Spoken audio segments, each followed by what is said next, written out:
Are powdered greens better than veggies? Can you really replace food with these so-called supplements? Their marketing teams certainly want you to think so. I'm a dietitian and I call BS on these powdered products.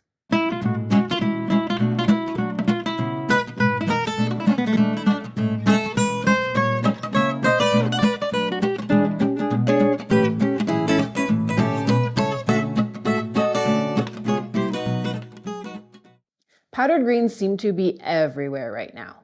You've probably seen ads running while in the waiting room at your doctor's office, influencers touting their benefits on social media, or grocery store shelves lined with new items popping up daily, or heck, all over YouTube. Or you may have heard about one company, Balance of Nature, getting into some major hot water for their unsubstantiated health claims. So, are they good for you, or is it all hype? In this video, I'll dive into the details. Plus, stay to the end to find out if powdered greens can really replace veggies. Let's start with what powdered greens actually are. They are a supplement, which means they are meant to supplement your diet, not replace real foods. And the supplement industry is interesting. First of all, the FDA does not have the authority to approve supplement safety, effectiveness, or labeling before it's sold to the public. So if a powder claims to treat, diagnose, prevent, or cure a disease, that is a major red flag. Now for what's in these green powders. Each company tends to have their own proprietary blend of fruits and veggies. In this includes powdered fruits, vegetables, vitamins, minerals, sweeteners, additives, the list goes on.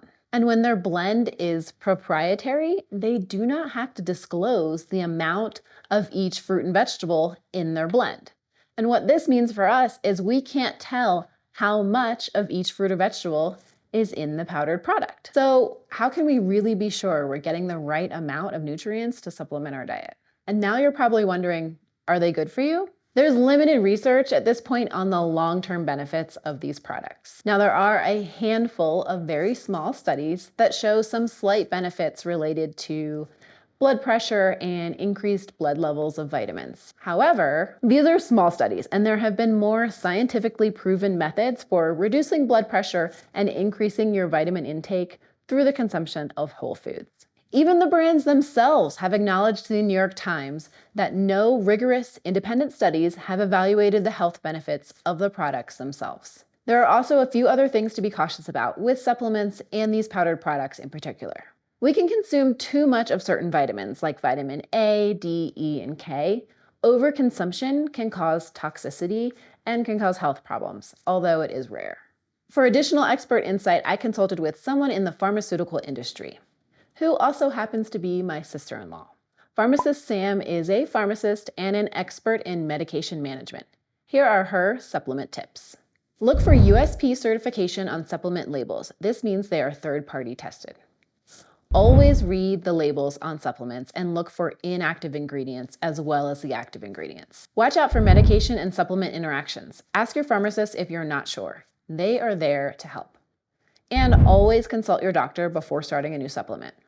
Now it's time to answer the burning question. But first, here's a little reminder to subscribe to follow along for more nutrition tips and recipes. And it really helps out our channel and helps spread the word about evidence-based nutrition information. And the burning question, can these powdered products replace food? No, nope, definitely not.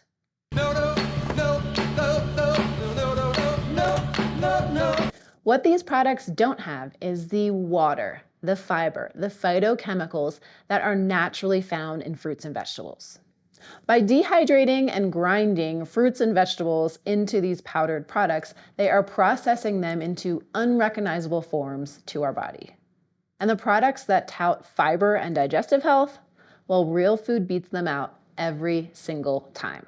Let's look at the Balance of Nature fiber and spice product. Their label says that 2 scoops of their fiber and spice product provides 8 grams of fiber. Most of this comes from psyllium husk, which is what's in Metamucil, and then some apple and some monk fruit for sweetness. Now let's compare that to a real food snack. If you had 1 medium apple, that's 4.4 grams of fiber, 1 slice of whole wheat bread, 2 grams of fiber, and then a tablespoon of flaxseed sprinkled over top, 2.8 grams of fiber. In total, there's 9.2 grams of fiber in that real food snack. What we also get is the satiation from the food, the feeling of fullness, along with the fiber, the vitamins, the minerals, the protein, the carbohydrates, and the fat. With real food, you get all the nutrients plus the feelings of fullness and the fiber that helps us be more in tune with our body and our body's cues.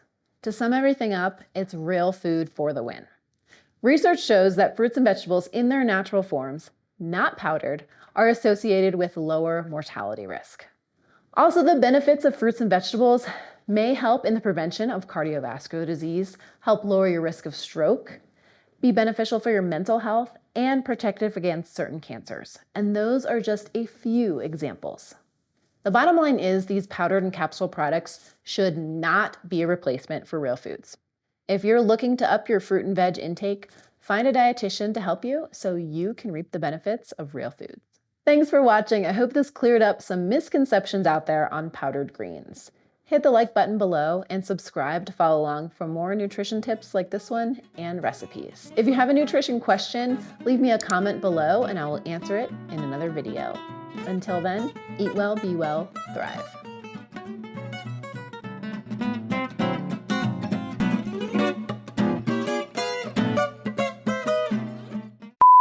Powdered greens seem to be everywhere right now. You've probably seen ads running while waiting in the doctor's. If someone ever says it absolutely will, then you know their research is wrong.